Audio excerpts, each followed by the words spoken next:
Forensic odontology is the application of law to dentistry. And forensic odontology is involved primarily in dental identification of human remains, animal and bite mark investigation and analysis, age estimation, and at times malpractice and civil litigation. Since teeth are the hardest substance in the body, they withstand insults that other tissues cannot. Desiccation, decomposition, high G impact forces, and even fire. Teeth can withstand direct heat of 600 degrees and indirect temperatures of well over 1,800 degrees, since the cheek tissue, the jaw, and the tongue act as insulators. And because of that, dental identification is really the primary way that bodies that have been burned, decomposed, fragmented, and skeletonized are identified in this country. Dental identification has also played a major role in disaster victim identification over the past 20 years because most victims of mass fatality incidents are either burned, fragmented, or decomposed. It's really the most expeditious method often for identifying people. And believe it or not, even cremated remains, sometimes the identity of those are in doubt.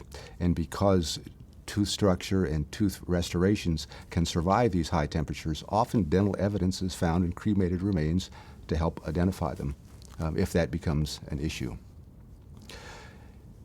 I want to talk a little bit also about bite mark. Human bite marks are commonly found in cases of domestic violence and sexual abuse. Bite marks can be on the victim, they can be on the assailant, and sometimes they're even self-inflicted. Now, in spite of current controversy regarding bite mark analysis and its admissibility in court, bite marks can really play a crucial role in the judicial process. Bite mark evidence can put a suspect and a victim at a crime scene. It can help to remove a child from an abusive environment. Bite marks can help to exclude suspects. Bite marks indicate that there was some violent contact between two individuals, and it's physical evidence. Animal teeth, that's one of the things that's important to distinguish when we are looking at an injury on someone. A bite mark is called a patterned injury because it has a pattern to it that's associated with the teeth, or it would be a weapon. It would have the pattern of that weapon would impress on the skin. So it's important when we look at an injury to try to determine, number one, is it a bite mark? Is it an animal bite mark? Is it an adult bite mark? Could it be a child-sized bite mark? So these are all things we're evaluating. And many bite marks that we do look at, there's not a lot of evidence in the injury. It might be diffuse, or it might be the other way. There might be a great deal of evidence in the injury. So it's up to the forensic odontologist always to examine the injury, to evaluate it, and then to determine if a full analysis can be done, and if there's enough evidence to try to relate it to a suspect. The basic organization for a forensic odontologist entering the field is called the American Society of Forensic Odontology, the ASFO. There are no educational or affiliation requirements. It's really just anyone that's interested can join this organization.